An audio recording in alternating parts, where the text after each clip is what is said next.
Cearta între părinți. Partea 1.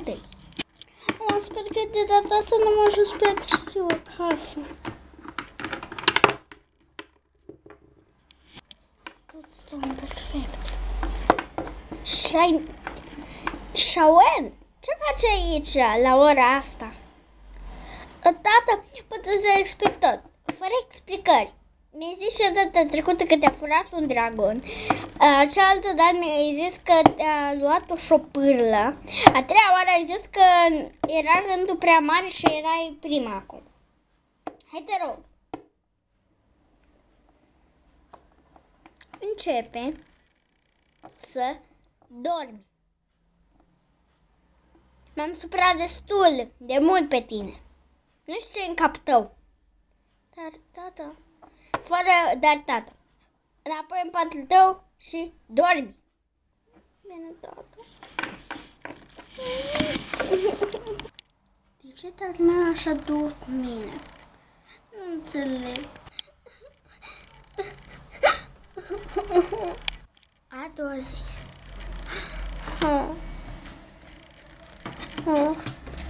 Patrona eu divina plânsă că lua. Ding dong. Cine-i?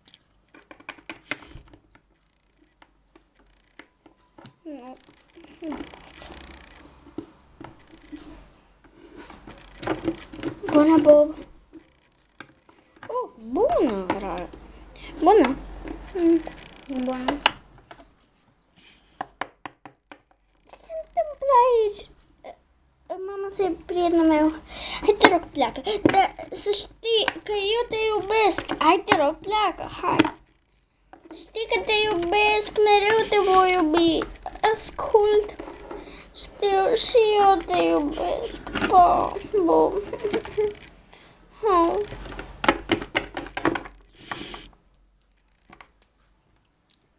Mama, cum ai putut?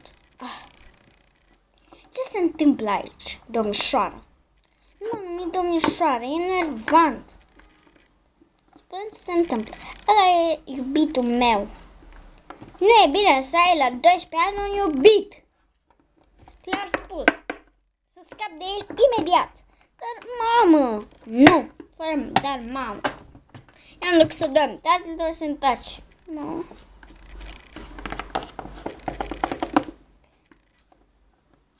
Am auzit tot de la baie. Cum ai auzit? Era ușa deschisă. Când îmi făceam nevoie. Nu ai voie la 12 ani să ai un iubit. Dar fetele au deja de 10 ani, de 9 ani un iubit. Nu-mi pasă ce au alții. Imediat, domnișoară. Te vei culca înapoi. Da. Hai fără dar. Te rog.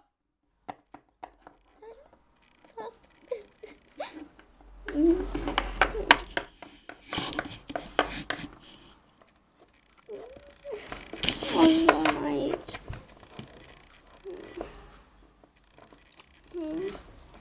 Mai vreau să îmi împachetez lucrurile. Eu nu o să mai rămân aici.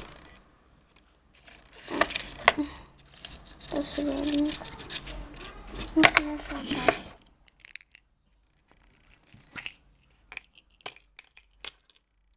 Asta.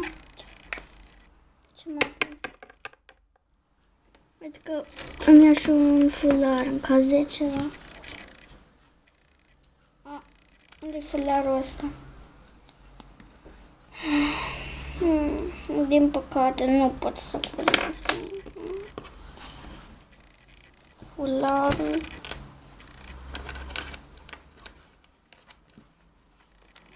O fustă. Încă o fustă. Și un sac de dormit.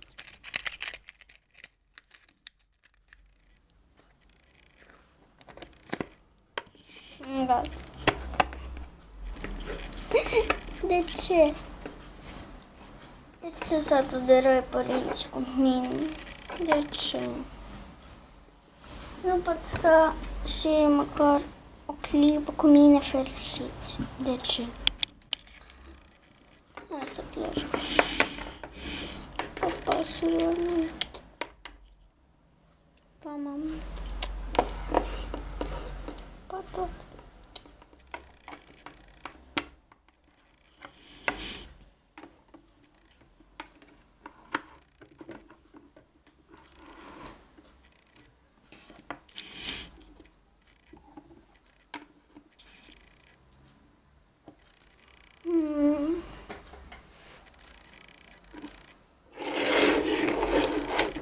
Ia motocicleta. O să merg până să mă găsesc undeva unde să stau. Dar cine mai vrea o fată de 12 ani?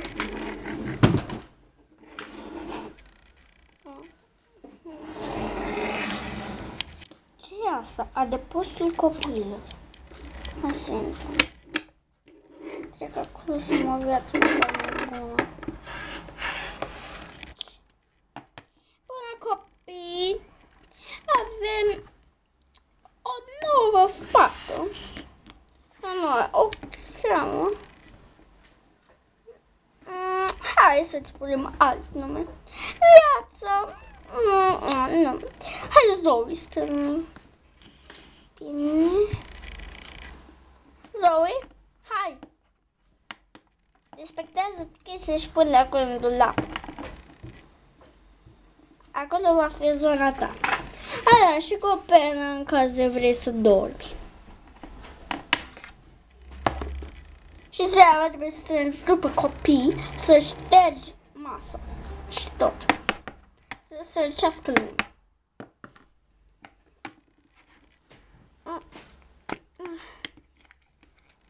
Măcar am aici unde să dorm. Eu cred că multe jucării trebuie să mai strâng și eu. Un fular măcar. O să despachetez.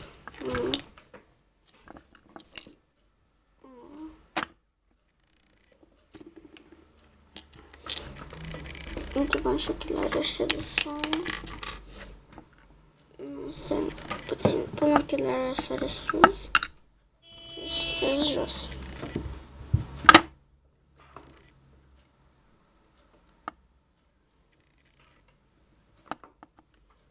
Și colierul, ca să zice. Sunt gata. Dar tot mă simt ales. Dar măcar am scăpat de părinți. Dar niște amintiri frumoase. Hai să dorm. Au!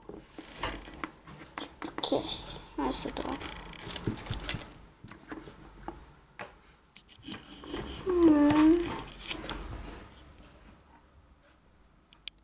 Mereu vei fi fiica noastră cea mare. Da, așa vei.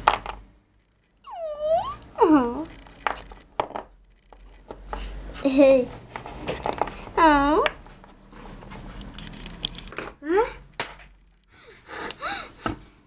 Ce vis ciudat am avut. Părinții mei că mă vroiau. Așa ceva. Nu se poate. Ei chiar mă iubeau. Copii, este ora de culcare. Hai.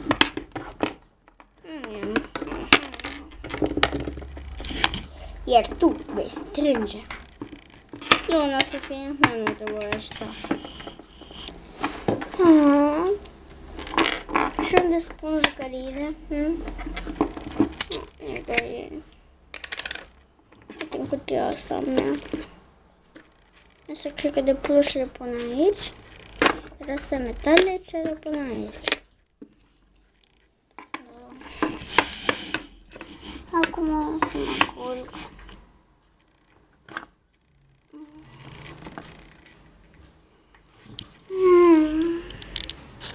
Dragule, unde e Shawen? Nu știu. Mama, mi-e dor de Shawen, surioara mea. O vom găsi oriunde ar fi. Nu plânge, draga mea. Nu e vina ta. Păi... Eu nu am dat voie să aibă un iubit la școală, nici eu.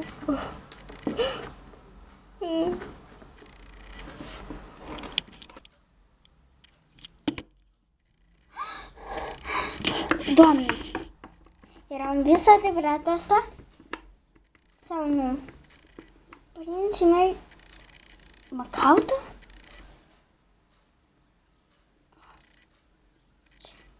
Nu se poate. Așa ceva e imposibil. Ei mă urăsc.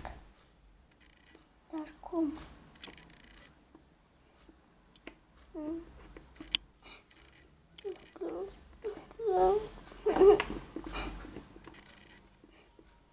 Părinții mei, vă voi iubi. Așa că voi veni la altă familie. Bine, atunci, sper că v-a plăcut primul episod, viața lui Shawen Zoe. Ne dați like și de subscribe. Ne vedem! Pa!